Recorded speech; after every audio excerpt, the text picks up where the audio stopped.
Mm. So, ito po sir, yung kuko ng nanay ko po sir. So, start muna tayo sa materials sir. Meron tayong nail brush, nail pusher, nail cuticle pusher, nail file, nail cutter. Of course, nandito rin po yung adhesive tape natin, tsaka yung fake nails. So, simula na po tayo sa sanitation. So, hugas ko lang po yung kamay ng lola ko.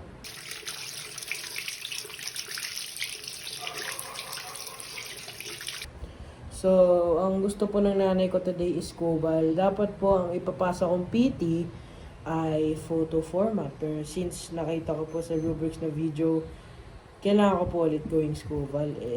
Tabas na po yung, pakita mo na yung kuko mo. So, pakita niyo po.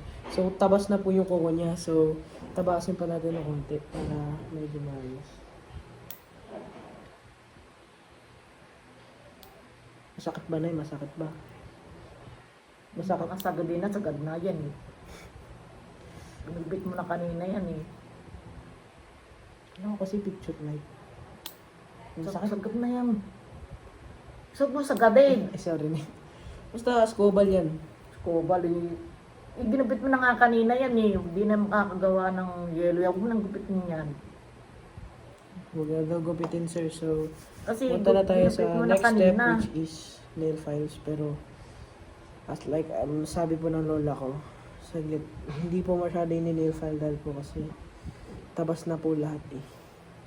Next Kasi ginupit is, mo na kanina yan. Sagad na. so, ngayon meron tayong cuticle. May butas po siya sir eh.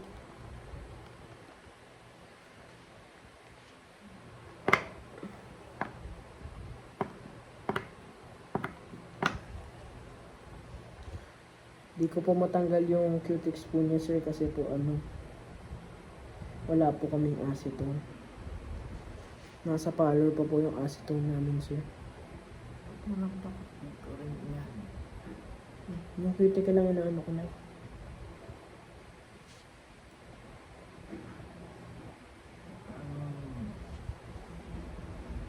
Masakit ba? Masakit ba?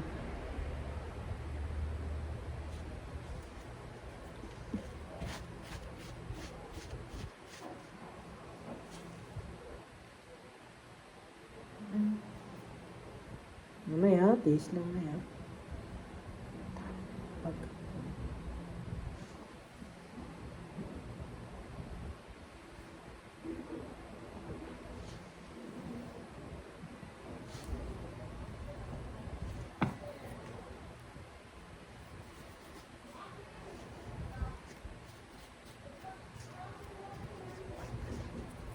So is mamasahin po natin yung kamay. Ang problema lang po, yung singsing po talaga nakadikit na po sa kamay ng nanay ko po. So, hindi po siya matatanggal. Pero ang magagawa po natin is, ang gagawin pong process natin is massaging the palm para yung hand mismo para hindi po, para yung blood circulation po sir ay maayos. So, ang process po na gagawin ko is called effleurage, which is to circulate the kamay para para maayos po ang blood circulation. So, ang gagawin po natin sir is we will apply effleurage to the kamay ng ating mga mothers. So, para po medyo maayos po yung circulation at ma-relax po yung katawan ni Lola.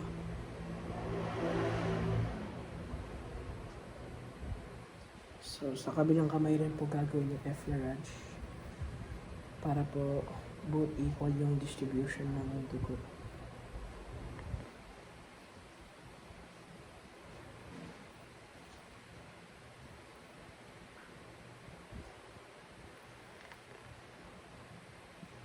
So, ngayon sir, after natin nilagay ng effleurage, meron po ako dito adhesive tape na pwede po natin idikit sa kuko ng ating kliyente. Tsaka po fake nails. Hugas lang po. Lalagyan po natin ng adhesive tape ang ating fingernails ng ating clients so that tumikit po ang nails kasi didikit to na yung naniwala kayo sa akin.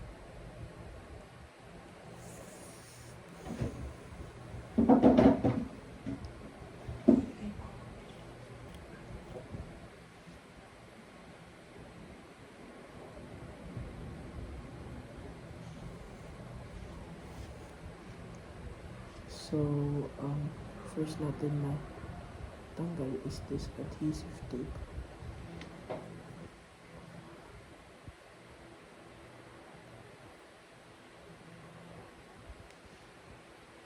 Apply ko na natin sa thumb.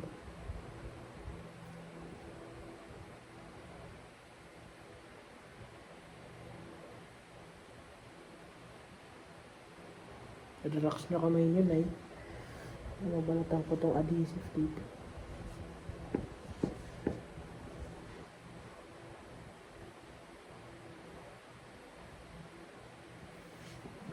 Yabay, kabit. Hindi na pala yan. So, ayan. Yung first nail plate natin ay pupunta sa ating kamay. So, using the adhesive tape, kakabit po natin ang fake nail. So, pakita nyo po na yung fake nail. So, ngayon po ay nakakabit na po yung fake nail sa kanyang kamay. So, itutuloy po natin itong process until mapakita natin yung ating fingernails. Pinatay ito.